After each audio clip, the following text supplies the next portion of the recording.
दीपक में फूल बनता है। अगर मान लीजिए आपके दीपक में फूल बन रहा है, रोज़ डेली आपके दीपक में फूल बन रहा है, तो आज हम इसी टॉपिक पर बात करेंगे। जय जय महाकाली, मेरे चैनल में आपका स्वागत है। मैं आशा करती हूँ आप सभी अच्छे होंगे और अगर आपने अभी तक मेरे चैनल को लाइक और सब्सक्राइब नहीं किया है तो कृपा करके कर दीजिए, ताकि माता काली के बारे में जो भी जानकारियाँ मैं डालती हूँ वह आप तक सबसे पहले पहुँच सकें। तो अब बात करते हैं कि दीपक में फूल बनना। देखिए, दीपक में जब फूल बनता है तो सब लोग अलग अलग बातें करते हैं। जितने मुंह उतनी बातें होती हैं। कोई कुछ कहता है, कोई कुछ कहता है, पर असली बात ना तो किसी को पता है और ना ही कोई जानता है। तो दीपक में फूल क्यों बनता है, आज मैं आपको यही समझाने का प्रयास करूंगी कि दीपक में फूल क्यों बनता है। तो हम बात करते हैं कि दीपक में हमारे फूल बन रहा है, रोज़ डेली दीपक में फूल बन रहा है। कोई कोई आकृति बन रही है, मान लीजिए दिल की आकृति बन रही है, कोई पंखुड़ियाँ बन रही हैं, कोई और आकृति बन रही है, कोई शंख बन रहा है, त्रिशूल बन रहा है। तो आपने देखा होगा कि आप जब पूछते हैं कि मेरे दीपक में फूल बन रहा है तो लोग कहते हैं, कोई कहता है कि अरे ये तो नेगेटिविटी का वो है, कोई गलत शक्ति है आपके घर में, वो आपको दिखाई दे रही है, या और कहते हैं जितने मुंह उतनी बातें होती हैं। पर आज मैं आपको बताती हूँ कि दीपक में अगर आपके फूल बनता है, अगर आप सबसे पहले तो अगर आप रोज़ दीपक जलाते हैं, रोज़ पूजा कर रहे हैं, आपके घर में आप रोज़ दिया जला रहे हैं पर आपका दिया जल नहीं रहा है, आपने बहुत कोशिशें कर ली, दिया जलाते ही बुझ जाता है, कहीं से हवा भी नहीं आ रही है और दिया बुझ जाता है, थोड़ी थोड़ी देर में दिया बुझ जाता है। तो आप कोशिश कर रहे हैं पर आपका दिया नहीं जल रहा है, तो ये नकारात्मक शक्तियों का एक संकेत होता है कि आपके घर में नेगेटिविटी और नकारात्मक शक्तियाँ मौजूद हैं। इसलिए जो पॉजिटिव एनर्जी को दर्शाता है दिया, दीपक जब हम जलाते हैं तो पॉजिटिव अच्छी शक्तियाँ हमारे से अट्रैक्ट होती हैं, तो वह शक्तियों को आने नहीं देता है। वो जितनी भी नकारात्मक शक्ति है वह नहीं चाहती है कि आप दीपक जलाएं, तो इसलिए आपका जो दिया है वह बुझ जाता है। जैसे मैं अभी एक रिश्तेदार के घर गई थी, तो उन्होंने यही बताया कि हमें बताया गया है कि आप दीपक जलाइए, दिया जलाइए, अपने घर में 41 दिन लगातार जलाइए, पर वो जब भी दिया जलाते हैं तो उनका दीपक बुझ जाता है। थोड़ी थोड़ी देर में वह कोशिश करते हैं और उन्होंने बहुत कोशिश की पर उनका दीपक कभी भी नहीं जला और उन्होंने हार कर दीपक जलाना बंद कर दिया। तो ये जो सिम्टम होता है, ये होता है नेगेटिविटी को दर्शाता है कि आपके घर में बहुत ज़्यादा नेगेटिविटी है, इसलिए आपका दीपक नहीं जल रहा है।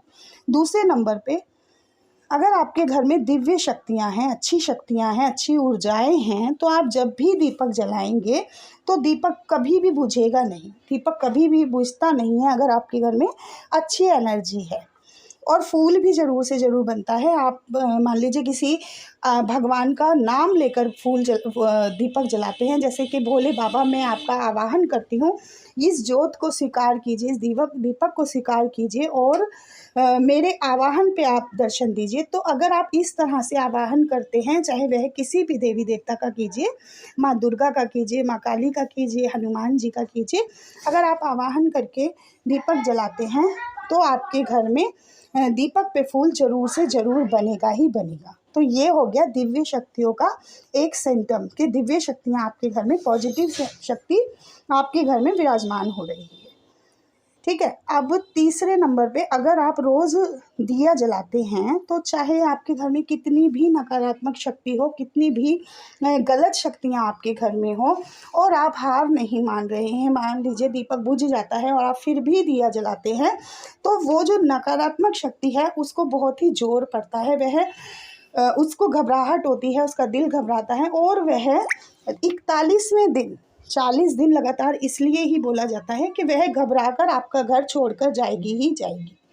तो इसलिए अगर आप दिया जलाते हैं और 41 दिन लगातार जलाते हैं तो कैसी भी बड़ी से बड़ी कोई भी नेगेटिव शक्ति आपके घर में विराजमान हो, उसे जाना ही पड़ेगा, आपका घर छोड़ना ही पड़ेगा। इसलिए अगर कहते हैं वो नेगेटिविटी जिद्दी है तो आप भी जिद्दी बनिए और दिए को जलाते रहिए, तो वो जो नेगेटिविटी है वह चली जाएगी, मजबूर हो जाएगी।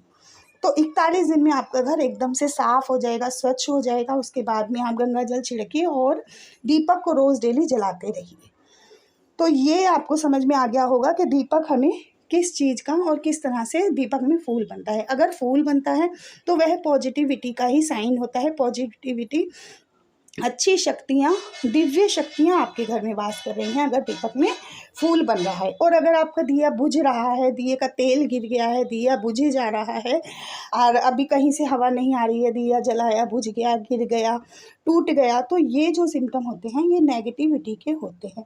बाकी फूल पे कोई असर नहीं पड़ता है। कोई कहे कि ये पंखुड़ियाँ इसलिए बन रही हैं, प्रेत है, भूत है, पिशाच है, तो इतनी शक्ति अभी किसी भी नेगेटिविटी या भूत या प्रेत में नहीं आई है जो भगवान के दिए तक पहुंच सके, दीपक तक पहुंच सके और आकृति बना सके। तो आपको समझ में आ गया होगा कि दीपक में फूल जो होता है वह हमारी अच्छी शक्तियों को ही दर्शाता है। और जब भी हम दीपक जलाते हैं, मैं जब भी दीपक जलाती हूँ तो उसमें डेली ही दीपक में फूल बनता है।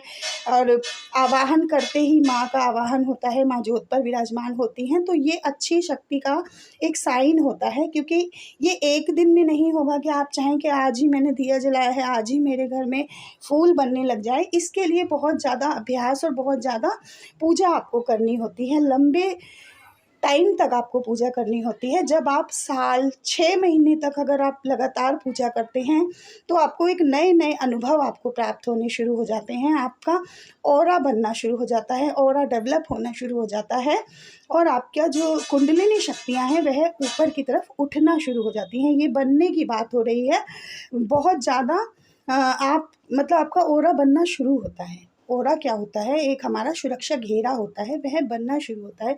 तो इसलिए आपके घर में जो भी बड़ी से बड़ी नकारात्मक शक्ति हो उसे घर छोड़कर जाना ही पड़ता है। इसलिए आपको धूप दीप टाइम से करना है। धूप जलाइए, अगरबत्ती जलाइए और हफ्ते में हवन कीजिए, अगरबत्ती जलाइए, दीपक जलाइए, चाहे वह तेल का जलाइए, चाहे देसी घी का जलाइए, पर जलाइए।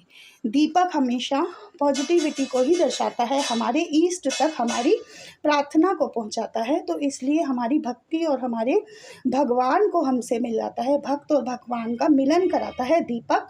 तो इसलिए आपको दीपक ज़रूर से ज़रूर जलाना चाहिए। ठीक है, अब आप दीपक रोज़ जला रहे हैं, घर में आपको गंगा जल छिड़कना चाहिए, धूनी लगानी चाहिए, लोबान की धूनी जलाइए, गंधक की धूनी जलाइए, राई डाल के जलाइए, काली मिर्च डाल के जलाइए। तो ये सब जो चीज़ें होती हैं ये नेगेटिविटी को भगाने का काम करती हैं। तो आपको अगर अपने घर में महसूस हो रहा है कि गंदी शक्तियां हैं, कोई चीज़ है और परेशानी हो रही है, तो आप इस उपाय को करके देखिए कि आप शाम के समय में जब आप जो भी मंत्र आपने जाप कर रखा है, आप जिस मंत्र को लगातार जाप करते हैं अपने इष्ट देवता का है, उस मंत्र को पढ़ते हुए आप एक अज्ञारी या कपूर जलाइए, उसके ऊपर थोड़ी सी राई डालकर और कपूर डालकर, लौंग डालकर घर में धूनी लगाइए और मंत्र को बोलते रहिए। जैसे आपके जो भी इष्ट देव हैं उनके मंत्र को बोलते रहिए। मान लीजिए ओम नमः शिवाय का आप जाप करते हैं तो ओम नमः शिवाय, ओम नमः शिवाय, ओम नमः शिवाय, ओम क्रीम कालिकाय नमः, ओम क्रीम कालिकाय नमः।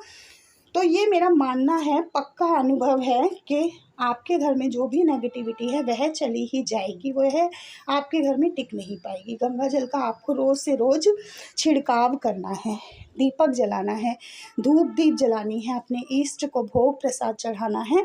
तो दीपक में जो फूल बनता है उससे आप पहचान जाएंगे कि आपके घर में कौन से देवता की आपके घर में कौन से देवता का वास है। जिस भी देवता का आप आवाहन करेंगे और स्पेशल आपको उनका दिया जलाएंगे तो वो देवता आएंगे। ये नहीं है कि आपने दीपक जला दिया है और सभी भगवानों का दीपक एक ही है तो कोई भी देवता उस पर विराजमान नहीं होगा। आप अगर भोले बाबा का दीपक जला रहे हैं तो उनका नाम लेकर प्रॉपर उनका आवाहन कीजिए। गणेश जी का जला रहे हैं तो गणेश जी का आवाहन कीजिए। माता काली का जला रहे हैं तो माँ काली का आवाहन कीजिए।